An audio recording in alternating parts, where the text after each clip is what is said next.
One of the things that I wanted to do with this movie was really try and set it in a reality. It's based on a comic book, but I did not want it to feel like a comic book movie. And if you look at most artifacts are not these gleaming, chromed out, beautiful kind of, you know, pieces of metal. They tend to be things that are faded and worn or rusty or bent or broken or cracked. Some things are really almost unidentifiable. I was drawn to this film because you read the script and it's, you know, every prop guy would go, this is really fun to do. So what's new? Holy water ampules from the River Jordan. The holy hand grenades were little vials that actually were Christmas ornaments that were filled with holy water. They were a pretty simple little thing. We came up with all kinds of elaborate ideas, and the director, Francis, went, I think he would have grabbed some household thing.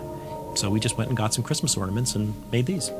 When we did the scene with Keanu in Hell, where he smashed it against his chest, we made the same prop out of breakaway glass, so it was safe for him to use.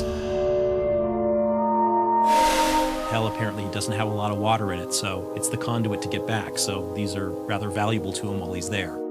When we did the scene with Balthazar getting hit with the holy hand grenade, That's better. we made them out of water balloons. That way you could hit him right in the face, and there'd be no danger of any accidents. That's better. Jesus didn't die from being nailed to a cross. He was killed by a soldier's spear. Spear of destiny. This is actual recreation of the real piece. It's based on an artifact in the Habsburg Museum. We were able to get some very good photographs of it. This is supposedly the spear that pierced Christ's side at the crucifixion, and hence it has great power because it has the blood of Christ on it, literally. But no one really knows if this is actually the spear that pierced the side of Christ. And this was supposedly given to Constantine in the 3rd century, and since then it had a colorful history. At one point, the spear was broken off, the bottom disappeared. They found the bottom 100 years later. They supposedly put the two together with this piece of gold material, and then they took a nail from the true cross and actually inlaid it into the center here and wired it on. So they basically wanted to maximize the holiness of this piece. It disappeared into the hands of Hitler during World War II, and the legend is that whoever owned this spear, whoever wielded it, was invincible in battle. And after the Allies recaptured this, Hitler died 2 hours later in his bunker. One of my favorite props in the show, it's Constantine's lighter, which we made an oversized lighter because the director wanted something that just had a bigger feel. This here is the medal of Saint Benedict, who was the patron saint of fighting witchcraft.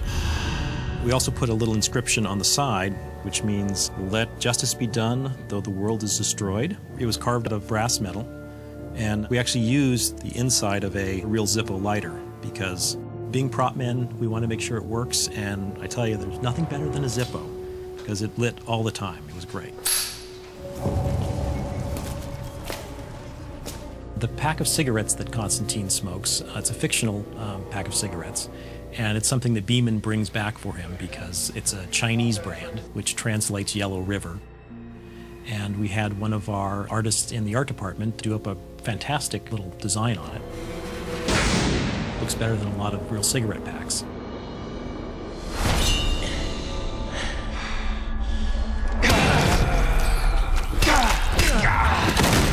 This is a rubber version of some brass knuckles that we made.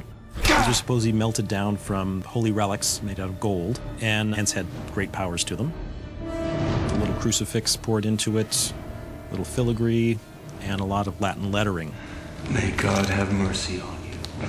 We got the Great Book of Latin Inscriptions, and so this was some religious inscriptions from like the 16th century. We put 4 of the 7 deadly sins on each knuckle, and crosses here in the front. We talked about doing some work where they would CG and do makeup effects of little crosses smoldering on Balthazar's face, but I think they pretty much decided that would just be lost in all of his goo.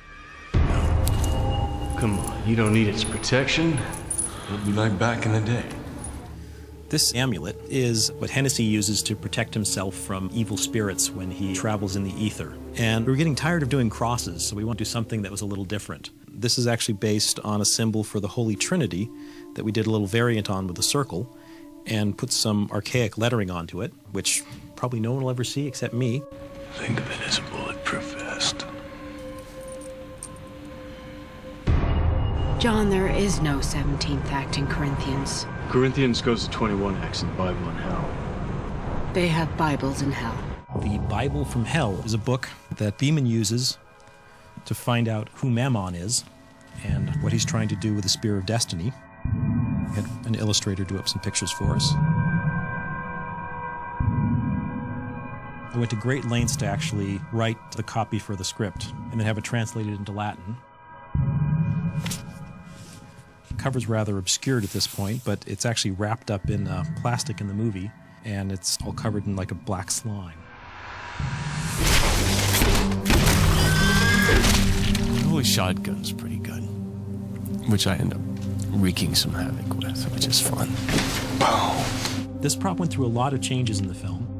We had first thought that it was maybe Constantine who put it together from some of Beeman's old notes, kind of like Leonardo da Vinci, only in your garage. And he would tape a flashlight to an old gun and can of butane, and it would look really funky but be an effective magical tool. It was sort of a mess.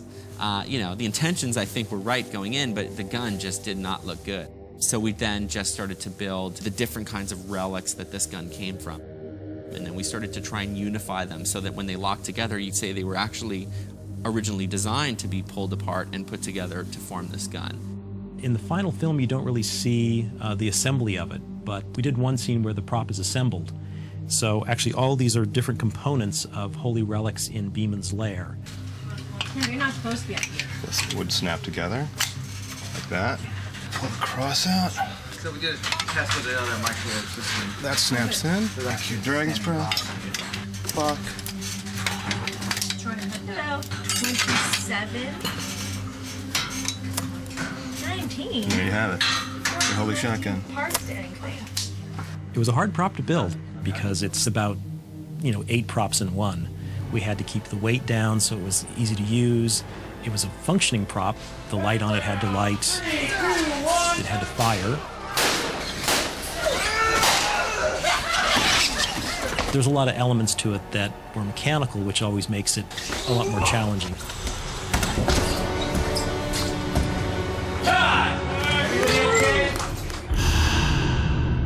Because so many of these props were from different places and different eras, we tried to get some things to look very different. I think there's an overall look to the film that's reflected in the props.